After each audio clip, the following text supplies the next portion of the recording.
Hello, everyone.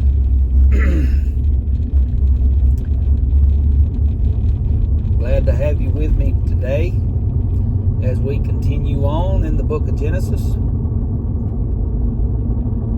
and chapters 29 and 30. Last time we discussed Jacob, and when we left him, he had just built the altar. Not the altar, it was a pillar here, not an altar yet, in Bethel, where he had the vision of what we call the stairway to heaven now. It was actually a ladder. So Jacob continues on his 450 to 500 mile journey.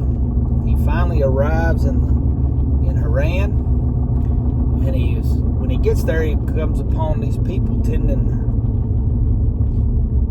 cattle by a watering hole. And he asks them, do they know Laban,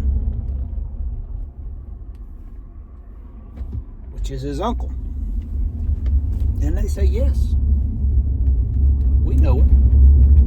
And as a matter of fact, here comes one of his daughters, Rachel, tending his flock.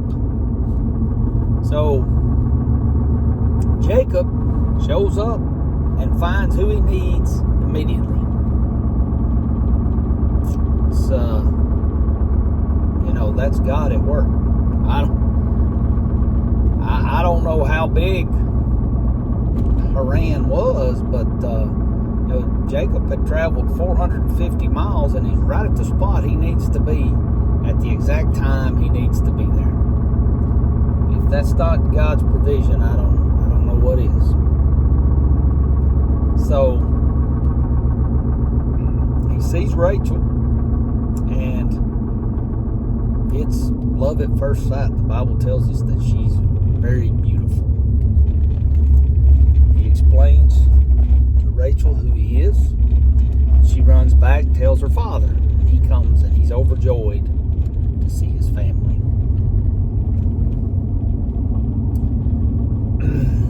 Now, the joy doesn't last too long, because everything we read about Laban, even if we remember back to when the servant came and got his sister Rebecca, Laban is what we'd like to call greedy. He likes money a little bit too much, possessions. So him and Jacob talk, and he says, look, Jacob says, I want to marry your daughter Rachel. What will it take? Okay, you got to work for me for 7 years. So Jacob agrees. It says that, he worked 7 years, but it only seemed like a very short time, because he was so in love with Rachel. He was so focused on what he wanted that the 7 years went quickly. And as we read, we see that Laban was very prosperous because of Jacob's favor with God. He became rich. So the 7 years pass, and the time comes for the marriage. Now, ancient custom of marriage was that it happened at night. There was a lot of drinking that took place. And because of that, Jacob was deceived, because Laban, instead of giving him Rachel as a wife, gave him his oldest daughter, Leah, who had something with her eyes, obviously, the Bible points out, that didn't make her very attractive.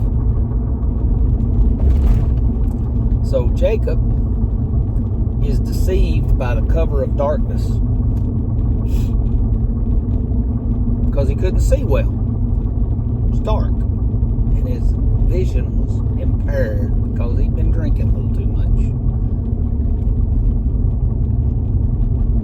Isn't it fitting, for lack of a better term, that Jacob was deceived because he couldn't see well, the same way he deceived his father because he couldn't see. So Jacob wakes up the next day and sees what happened and goes to Laban and says, what's the deal, man? We had a deal. And Laban, shakes it off like, well, I assumed you knew that I had to marry off my older daughter. That's the way we do things. I have to marry her off first. So Jacob says, fine, I'll work 7 more years for Rachel. And they agree. And after 1 week, Laban goes ahead and allows Jacob to marry Rachel before he had actually worked the 7 years. And it says, as we talked about, Jacob loved Rachel. But it says that he hated Leah.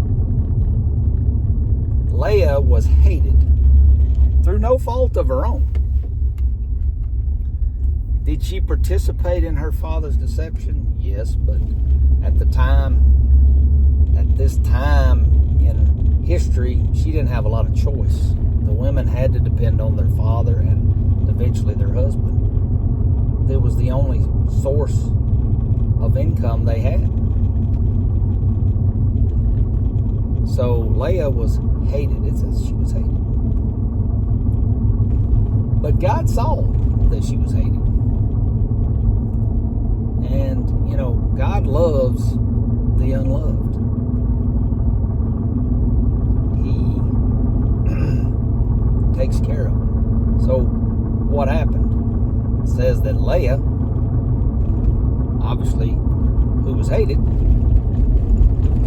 was able to have children. Rachel, who was loved, was barren. Again, we come back to this theme. We saw it with Abraham when Sarah was barren. We saw it with Isaac. Rebecca was barren. Now with Jacob. What is this showing us? It's showing me that God, while He is merciful and grace and full of grace and loves us tremendously, doesn't always give us our way. Yes, He had blessed Jacob with the wife that he loved, but it didn't work out the way Jacob planned. And again, I come back to the fact that Kevin's plans, just like Jacob's, don't matter. My plans are not, when they don't line up with God's plans, take a back seat. So,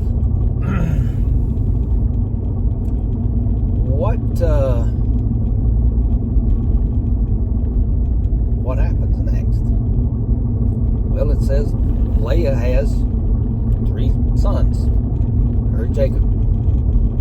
Rachel comes to Jacob and says, I'm cursed because I don't have any children. Why don't you do something? And Jacob says, Who am I? I'm not God. I can't fix whatever the problem is. So then we get into this childbearing competition between Leah and Rachel. Because Rachel can't have children, she takes one of her handmaids and gives her to Jacob. And Jacob has a child with her. Now, we've seen this plan before. Obviously, this family doesn't learn. That didn't work out well for Abraham. And it won't work out well for Jacob. Because even though Jacob has these children with these other women, as we'll see later on, the ones that he has, he shows preference between his children because of who their mother was. So we get into this competition here that we're trying to have kids. Leah is trying to earn the approval and the love of Jacob through childbirth. It even comes to the point that it says that Reuben was out in the field and picked some mandrakes. And Rachel wanted some. And Leah says, okay, that's fine. I'll trade you these for time with our husband. Obviously, Jacob was spending more time with Rachel than he was with Leah because Rachel was the one he loved. Rachel was the beautiful one, the one he had fallen in love with to start with. So they make this trade, and Leah tells Jacob, you have to come lay with me because I bought the rights. Your other wife that you love so much sold away her rights to be with you tonight. Again, another bit of irony here. Obviously, Rachel was more concerned with having children than loving her husband. And we see that Leah has more children. Finally, toward the end of chapter 30, we see that it says that God remembered Rachel. Now, I'm going to point out something because we'll see this numerous times through the next couple of chapters. When it says God remembered something, and I think we've already talked about this, it says he remembered, it means he took action, not that he'd forgotten anything. He allowed Rachel, after all these years, to have children. God remembered Rachel. And she has a child, and his name is Joseph. And as we know through the story, and we'll see here in just a few chapters, Joseph was the favored child. Not because he was the best child, but because he was Rachel's child. And then toward the end of chapter 30, we see that Jacob, again, is ready. He's got everything he wants. He's ready to go home, and he asked Laban, look, let me take what's mine. And they get into this deal where Laban basically says to Jacob, Jacob says to Laban, look, I don't want you to give me anything. You take all the speckled cows and sheep and goats and you separate them, and you give me the solid colored ones. And when they have offspring, the solid colored ones have offspring. If they're speckled, then they're mine. If they're not, then you're yours. So Laban takes all of the speckled colored ones to eliminate any deception, and picks them 3 miles away in a different field. So Jacob comes up with this plan, and he puts in some branches in their watering trough, and he thinks he's really doing something. And he takes the stronger ones and he lets them mate in front of the watering trough with all these striped branches, and then they have speckled and striped offspring, which are his. It's funny how we think we can come up with our own plan and that it actually worked. Jacob again reverts to deception, which is his calling card, so to speak. He reverts back to his old ways.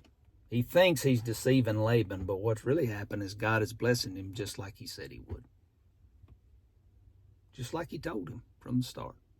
He was going to bless him. And he does it again. He doesn't need us to add to or take away from it. But man, I like to add to or take away from sometimes. Just like Jacob. There's no need for it. God had already promised it. But I still want to add to it sometimes. And there's no need. When I add to it, I'm taking away from what I said I was going to trust God to do. Because I'm trying to add something to it. That's what Jacob was doing. He had God's promise, but he still thought he needed to deceive people and add to it. And when we do that, when he does that, he's not displaying faith. He's thinking that he's somehow earning what God gives him. And we can't earn it, just like he couldn't. And that will come back to haunt him in the future. Listen, I hope you have a great day. I hope you're not adding to or taking away anything God has promised. Let's just be faithful and let's trust Him. His promises always come to pass. God bless you. Have a great day.